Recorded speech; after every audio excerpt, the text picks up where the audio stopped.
The room still smells of rain and metal. His body lies where I left it, not peaceful, not violent, just finished.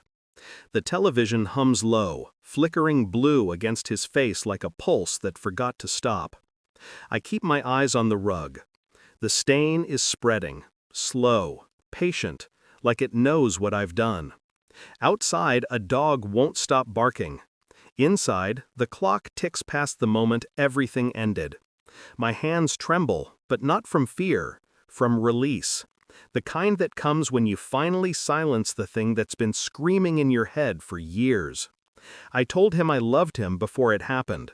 I meant it, in a way.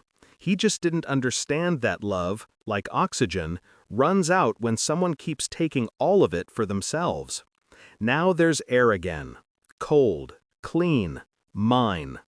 They asked the usual questions: where I was, who I called, what I heard. I had rehearsed it all, months before the night arrived.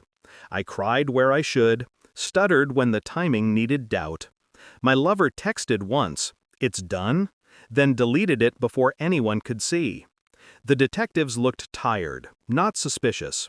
They'd seen too many real monsters to notice the quiet ones. I poured coffee, offered condolences, and played the grieving widow like a role I'd studied all my life. Still, the smallest things start to whisper back. A neighbor mentioned a car she didn't recognize. The cameras down the street caught headlights that weren't supposed to exist. Evidence moves slowly, like rot under floorboards, unseen until the smell reaches the surface. I told myself it was perfect. But perfection has a pulse of its own, and it never stops reminding you it's still alive.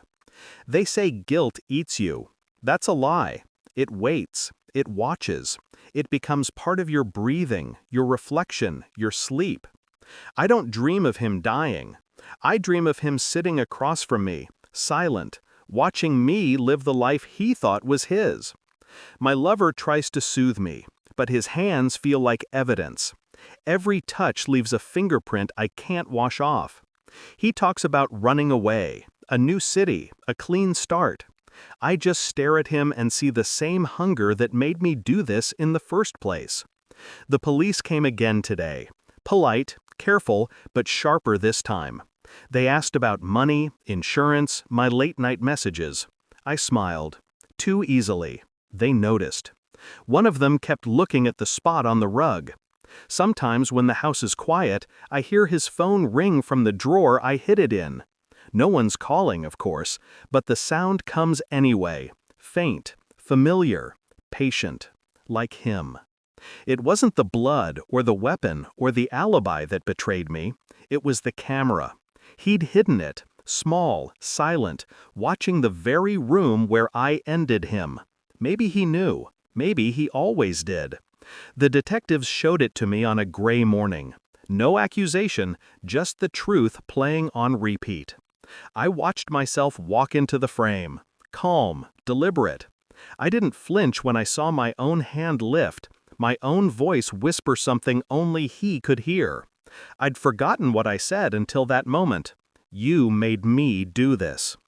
But that was a lie too. He didn't make me. I did. Because control was the only thing he ever denied me. And in that second, when he gasped for breath and looked at me, not with anger, but with recognition, I knew he finally saw me as I really was. They paused the video, waiting for a reaction. I just asked for water. They thought I'd confess.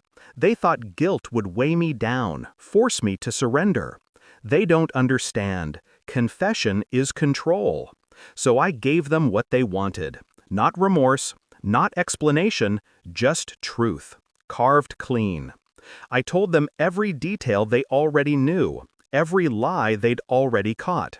And then I told them what they couldn't prove, that he deserved it. That love turned into survival the moment he started deciding who I was allowed to be. The courtroom was silent when the verdict came. My lover betrayed me first, traded his freedom for a deal. Coward. He'll rot knowing I never once said his name. Justice came wrapped in words like life sentence and no parole. They thought it was punishment. I thought it was peace. Because in that silence, I finally owned every inch of what I'd done. Prison is quieter than I imagined. Concrete doesn't echo like guilt does. They think I'm broken, but I've never been more whole. Sometimes I write his name on the wall, just the first letter, enough to remind me I once existed beyond these bars. My lover's letter stopped months ago. Maybe he's free, maybe he's gone. Either way, he'll always be trapped in the moment I stopped pretending to love anyone but myself. The guards talk about remorse like it's currency here. But remorse is for the weak, for people who still believe they're victims of their choices. I'm not. I look out the window at night, at the dark that feels almost kind. Somewhere beyond it, his grave waits, quiet, patient, forgiving in the way only the dead can be. And I think to myself, one last time, he's not the one buried.